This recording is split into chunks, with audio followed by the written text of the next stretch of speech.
আউযুবিল্লাহি মিনাশ শাইতানির রাজিম। হযরত উবাদা ইবনে সামিত রাদিয়াল্লাহু তাআলা আনহু বর্ণনা করেন, রমজান মাসের নিকটবর্তী সময় একদিন হুজুর সাল্লাল্লাহু আলাইহি ওয়াসাল্লাম বলিলেন যে রমজান মাস আসিয়া গিয়াছে, যা অতি বরকতের মাস।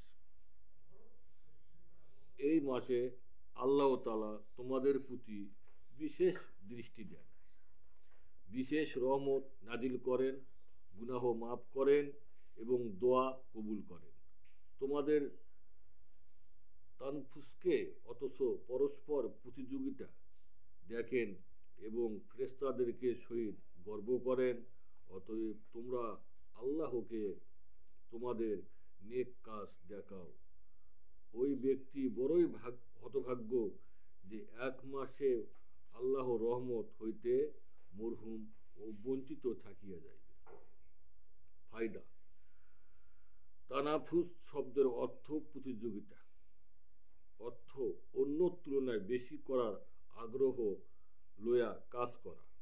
যাহার গর্ব ও প্রতিযোগিতা করিতে চায়, তারা এই ক্ষেত্রে তাদের প্রত্যেককে দেখাক, আমি গর্বস্বরূপ নহে, বরং নিয়ামতের প্রকাশ শুকরিয়া স্বরূপ বলিতেছি। নিজের অযোগ্যতার কারণে যদিও কিছু করিতে পারি না, কিন্তু আমার ঘরে মহিলাদের অবস্থা দেখিয়া আনন্দিত হইয়া যে তাহাদের অধিকাংশই তেলাওয়াতের ব্যাপারে একে অপরের তুলনায় আগে বাড়িয়া যাওয়ার চেষ্টা করিতে থাকে। ঘরের কাজকর্ম সত্ত্বেও দৈনিক 15 থেকে 20 পারা সহজে পড়িয়া নেয়। আল্লাহ তাআলা দয়া করিয়া একটু কবুল করিয়া নিন এবং আরও বেশি